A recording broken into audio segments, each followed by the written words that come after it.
de devenir le genre du roi. Moi, je suis un homme pauvre et peu d'importance. Les serviteurs de Saul lui répondèrent ce qu'avait répondu David. Saul dit, vous parlerez ainsi à David. Le roi ne demande point de dot, mais il désire 100 prépuces de Philistins pour être vengé de ses ennemis. Saul avait le dessein de faire tomber David entre les mains des Philistins. Les serviteurs de Saul répondèrent ces paroles à David. Et David agrégea ce qui lui était demandé pour qu'il devienne gendre du roi. Avant le terme fixé, David se leva, partit avec ses gens, le dit, et tua 200 hommes parmi les Philistins. Il apportait les prépuces et en livra au roi le nombre complet, afin de devenir gendre du roi. Alors Saul lui donna pour femme Michal sa fille. Saul vit et comprit que l'Éternel était avec David, et Michal, sa fille, aimait David. Saul craignait de plus en plus David et il fit toute sa vie son ennemi. Les princes des Philistins faisaient des excursions et chaque fois qu'il sortait, David a plus de succès que tous les serviteurs de Saul et son nom devint très célèbre. Amen. Amen. Alléluia. Amen. Ce matin, je voudrais partager avec vous.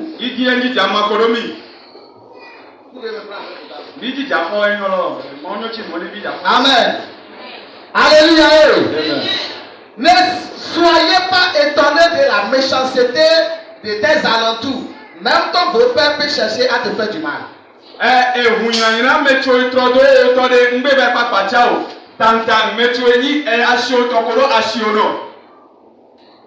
Non. C'est pas bon là.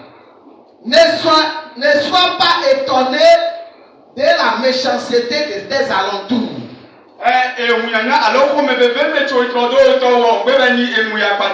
Même ton beau-père peut chercher à te faire du mal. Alléluia. Alléluia. Nous allons prier. Béni soit-il le roi des rois. Il est temps de vouloir écouter ta parole. En seul nom, merci papa, au nom du Seigneur Jésus-Christ. Bien-aimé dans le Seigneur. Le monde est devenu autre chose que nous ne pouvons pas même comprendre. Nous voyons la méchanceté de gauche à droite. Dans la maison, il y a la méchanceté. Au service, il y a la méchanceté. Même à l'église, il y a la méchanceté. Le monde est devenu injuste. Mais nous remercions Jésus-Christ qui sauve toujours ses enfants de toutes sortes de pièges.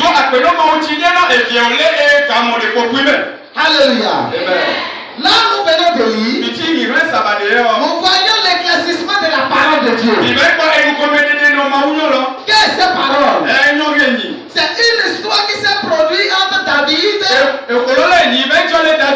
et son patron. Je vais dire à quelqu'un, ton patron peut être ton vrai ennemi. Ne sois pas étonné. Alléluia. Ta maman peut devenir ton adversaire. Ne sois pas étonné. Mais ton pasteur peut devenir ton adversaire. Ne sois pas étonné. Écoutez-moi bien. Ce que nous voulons montrer ici, c'est pour dire alors. C'est pour dire à un chrétien que si tu es sur la voie de Dieu, tu sortiras toujours vainqueur au nom de Dieu. Revenons maintenant. Qu'est-ce qui s'est passé? Il s'agit des patrons et le serviteur. Qu'est-ce qui a créé ce problème? C'est la promotion. Écoutez-moi bien. Une promotion ne s'acquiert pas en cachette. Si tu fais ta promotion, tu peux être piégé en public. Après de triompher, ton étoile va répondre partout.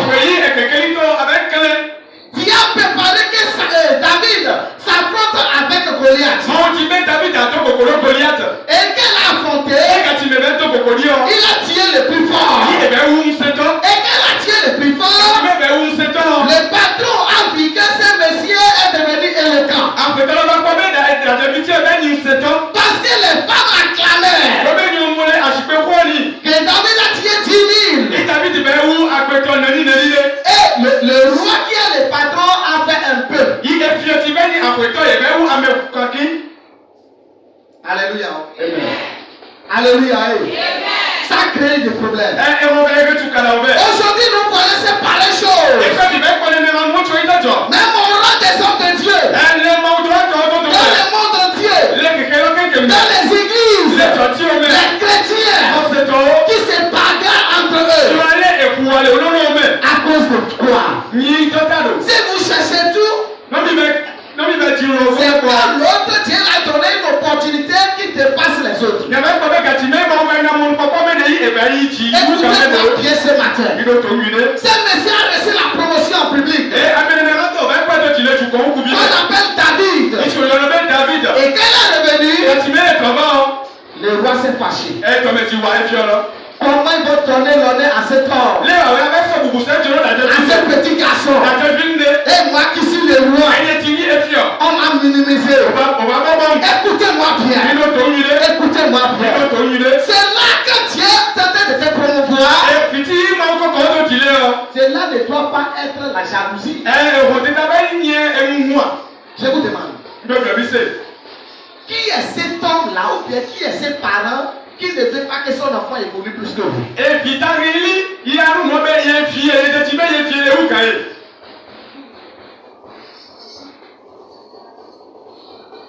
Vous ne répondez pas? Tu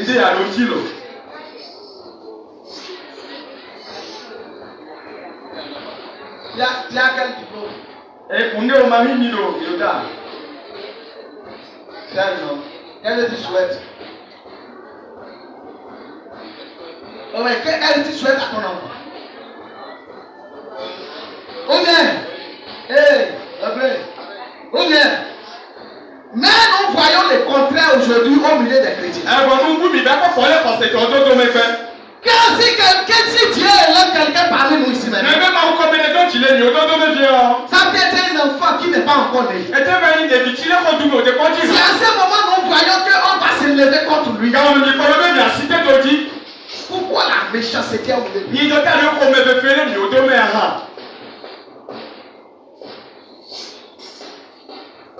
Dans ta famille, la Bible nous dit, ce monsieur a reçu sa promotion. Et quand il a reçu la promotion, le roi cherchait comment pour le faire tuer. Ce que nous faisons aujourd'hui, on a déjà tué bon nombre de nos amis, de nos familles à cause de nos bouches. On a perdu bon nombre de amis, de nos familles, de nos églises à cause de nos paroles.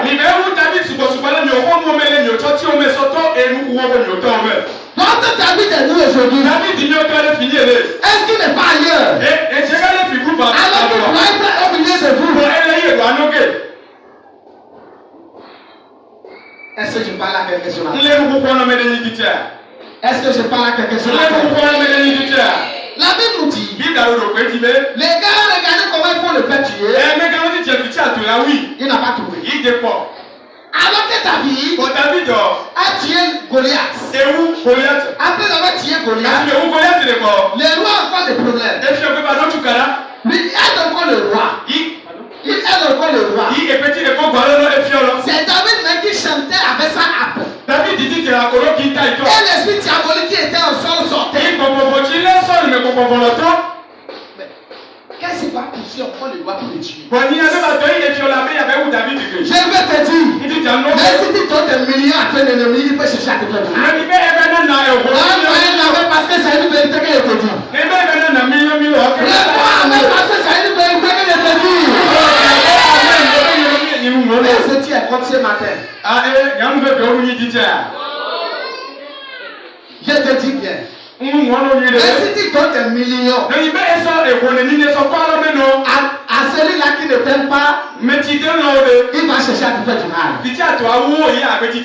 La Bible dit que même si nous dansons dans l'eau, si tu danses dans l'eau, l'ennemi va dire que tu soulèves la poussière.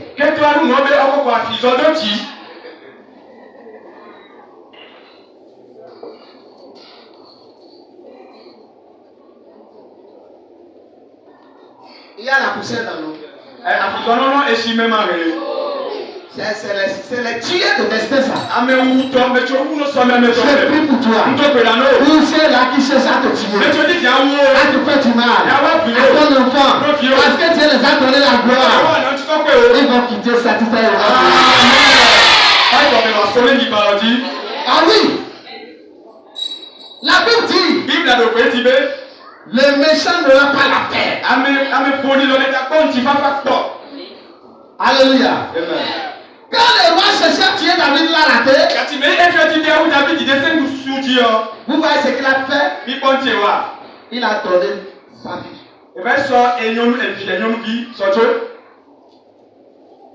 Il a donné. Ce n'est pas qu'il a donné comme ça. Ce n'est pas qu'il a donné avec des bons cœurs. C'est pour le tuer. C'est pour le tuer. Il y a certains cadeaux, ne recevez pas avec ça. Il y a des cadeaux empoisonnés. Mais j'ai pris pour toi. Tous ces cadeaux empoisonnés. Et tu es innocent. Il n'y aura aucun effet sur toi au nom de Jésus.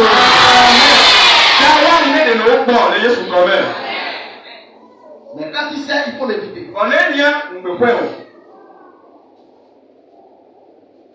La Bible dit, Saul dit, vous parlerez ainsi à David. Le roi ne demande point de dot. Tu vois? Je ne demande pas de dot. Est-ce que je veux? C'est 100 prépuces des hommes. Prépuces.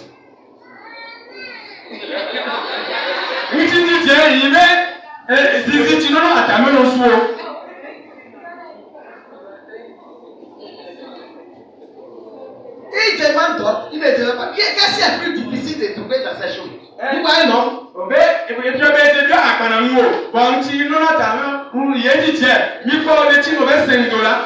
J'ai vu en même temps que je lisais la parole là. J'ai vu en même temps dans Saul, il a le caractère de diable. Le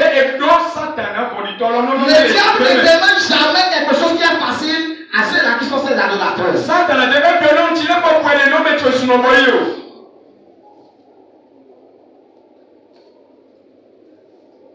Écoutez ce qu'il avait dit. Mais il désire 100 prépuces des Philistins. Pour être vengé de ses ennemis. Saul avait le dessein de faire tomber David entre les mains des Philistins. Enlevez, lisez le verset là pour que les gens vont comprendre. Le verset. Je vais comprendre. Enlevez. 18 verset 5. Prenez Samuel chapitre 18.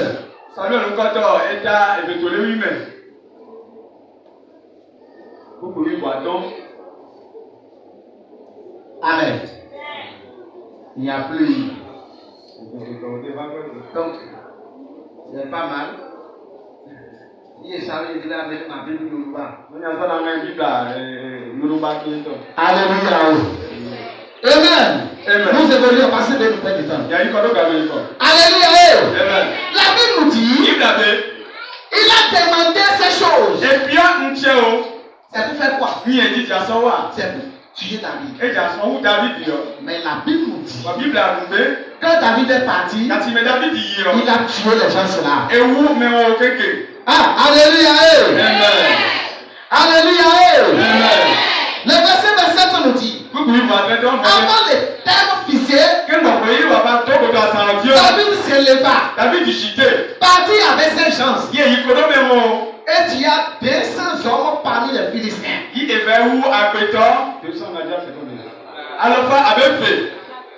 Hey! Il emporta les prépuces. Et enleva au roi le nombre complet. Afin de devenir gendre du roi.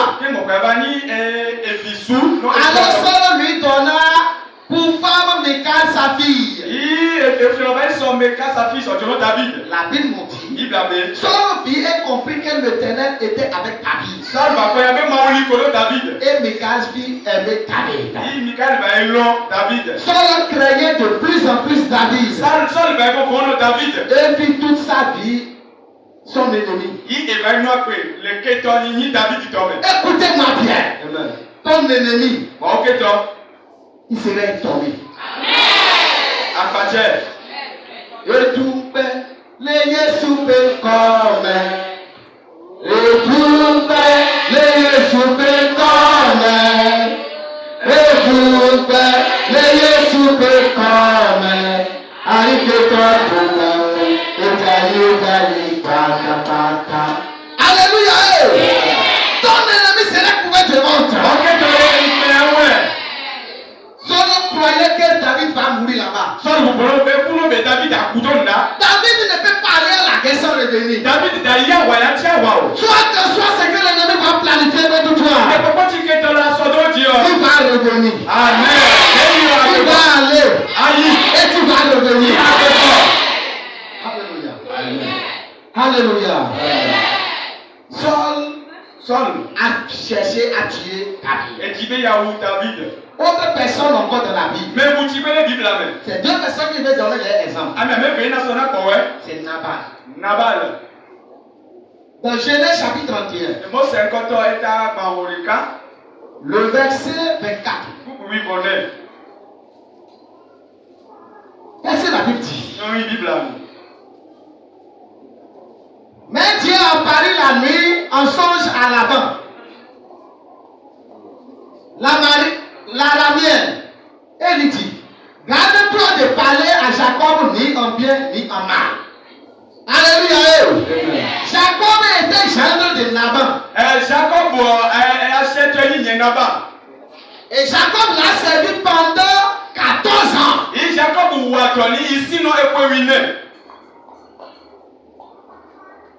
Pour prendre des femmes chez lui.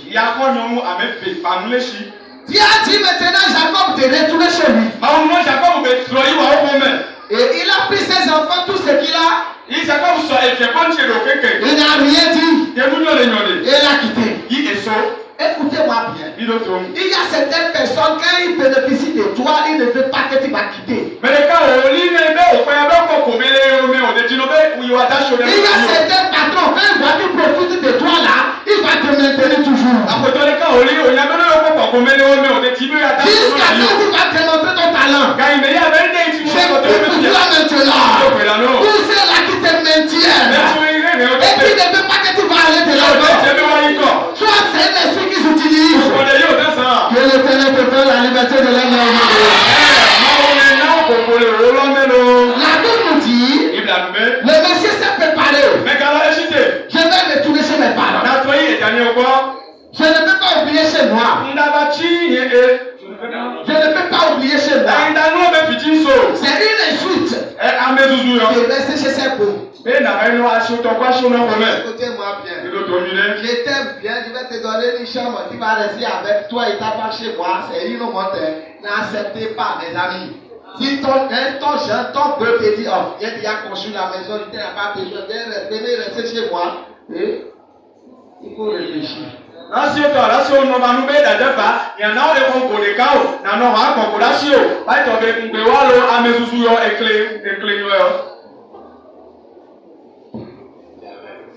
Ce qui n'est pas bon, ce n'est pas bon.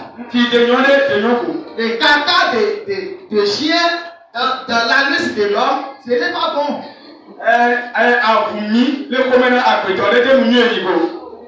Alléluia.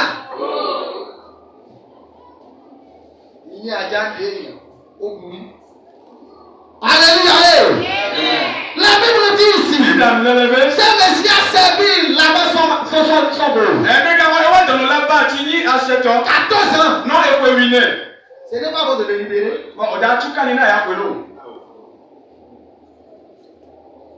Ce n'est pas ton enfant. Et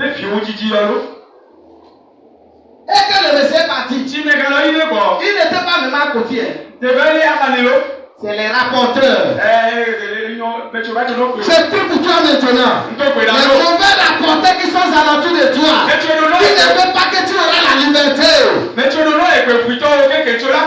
Que l'Éternel les paralyse maintenant. Ils ont rapporté. Pour dire, écoutez, Jacob a déjà fui. Avec tous ses enfants. Il est parti. Ah, le monsieur s'est levé. Je devais lui faire ça. C'est à moi il a fait ça. Attends, qui sont ceux-là qui disent c'est moi? Qui sont ceux-là qui disent c'est moi? Écoutez-moi bien. Qui est ton président? Qui est ce que tu es? La mort peut te finir dans une seconde.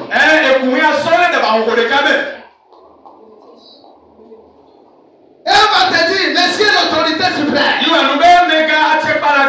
Levez-vous, faites comme vous faites.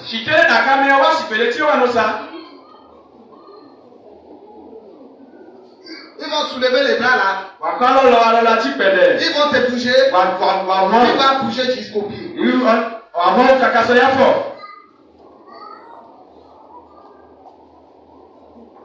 Alléluia. Là-bas, c'est levé pour poursuivre le monsieur Jacob. Mais dans la nuit, Dieu l'a dit. Attention, attention. Si tu t'as pas fait du mal à mon enfant,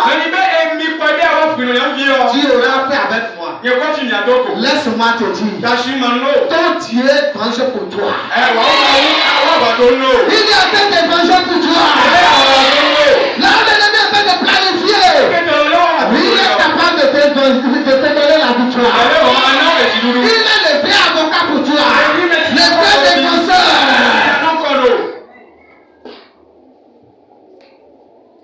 Ne sois pas étonné de la méchanceté de tes alentours. Même ton beau peut chercher à te faire du mal. Je m'en vais terminer. Il y a quelqu'un d'abord. Dominer la paix.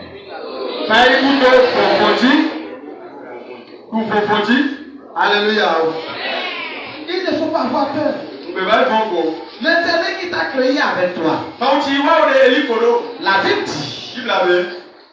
La Bible dit dans Romains chapitre 8, le verset 31.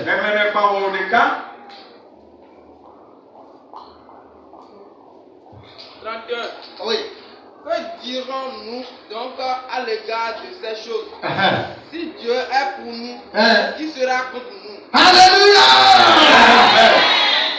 Oui.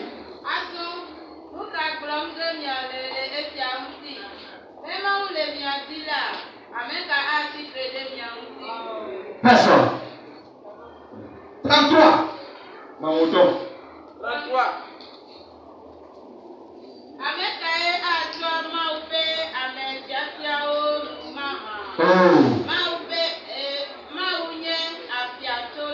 Alléluia! Qui accusera les élus de Dieu? C'est Dieu qui justifie. Non, Dieu est prêt pour te justifier. Oublie les accusateurs. C'est les gens qui n'ont plus de l'avenir. Et qui ne veulent pas que ton avenir soit garanti. C'est les gens qui ont déjà perdu leur vision. Ils sont tournés de là où ils sont. Je compare ces accusateurs-là comme la vision d'escargot. Là où l'escargot s'est accompli, c'est là où sa vision est limitée. Mais quand ils voient que tu as des visions de l'avenir, ils vont chercher à te faire du mal. Mais mon Dieu te dit, il est avec toi. Et personne ne peut aller contre toi. Il était avec David. Il était avec Jacob. Jacob est sorti victorieux. Malgré que Saul a piégé David. David est sorti victorieux. Je prie pour toi. Que tu as déjà la victoire. Au nom du Seigneur Jésus-Christ.